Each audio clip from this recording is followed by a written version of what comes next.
વડોદરાથી સમાચાર સામે આવી રહ્યા છે। વડોદરાની આ ઘટના જેમાં વડોદરામાં વાહન ચોરી કરનાર અનોખો શખ્સ ઝડપાયો છે।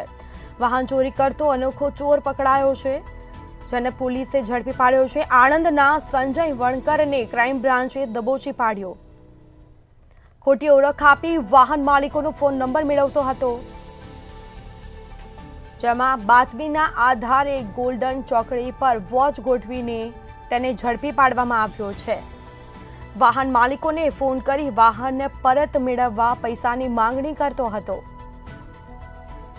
તો આરોપી અલગ અલગ જગ્યાએથી 6 વાહનો ચોરી કર્યા હોવાનું પણ તપાસમાં સામે આવ્યું છે। પોલીસે તપાસ હાથ ધરી છે। તો વધુ વિગતો સાથે સંવાદદાતા નિલેશ બ્રહ્મભટ્ટ ફોન લાઈન પર જોડાયા છે। જી, વડોદરામાં વાહનોની ચોરી કરતો શખ્સ ઝડપાયો છે, શું છે સમગ્ર મામલો? જી સ્મિતા, વડોદરા શહેર સંસ્કારી નગરી કહેવાય છે, પરંતુ વડોદરામાં ક્રાઇમ રેટ વધી રહ્યો છે। એક બાજુ ખૂન હોય, આત્મહત્યા હોય, અકસ્માતના કેસો વધી રહ્યા છે, એ જ રીતના ચોરીના કેસોમાં પણ વધારો થઈ રહ્યો છે। વડોદરા શહેરમાં વાહન ચોરી કરતો એક અનોખો ચોર ક્રાઇમ બ્રાન્ચે પકડી પાડ્યો છે।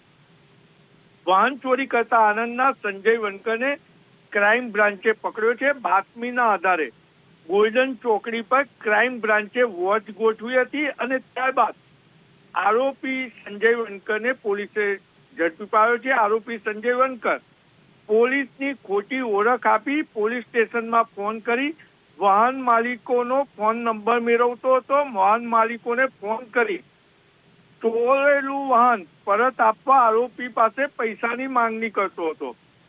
જ્યારે ક્રાઇમ બ્રાન્ચે આરોપી સંજય વણકરને ઝડપ્યો ત્યારે Sayaji hospital, MS university, Asladara, Bodeli, Nadiad અને પેટલાદમાંથી 6 વાહન ચોરી હોવાનું કબૂલાત કર્યું છે।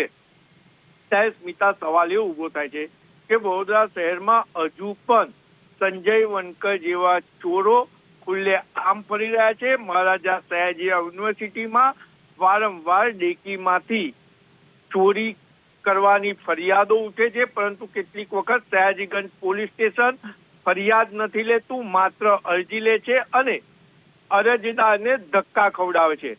એટલે જ્યારે ક્રાઇમ બ્રાન્ચે ચોર પકડ્યો ત્યારે આ ચોરીના ખુલાસા બહાર થયા છે, પરંતુ પોલીસ ચોરીની ફરિયાદ નથી લેતી, એ પણ એક મોટો સવાલ ઉભો થયો છે। જી નિલેશ, વારંવાર શહેરમાં ચોરી થઈ રહી છે સ્મિતા, ત્યારે ચોરીની ફરિયાદ પણ પોલીસે લેવી જોઈએ તેવું સંસ્કારી નગરજનો કહી રહ્યા છે।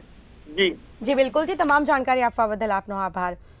તો ખોટી ઓળખ આપી વાહન માલિકોનો ફોન નંબર મેળવતો હતો, આખરે તેની ધરપકડ કરવામાં આવી છે અને તપાસ હાથ ધરી છે।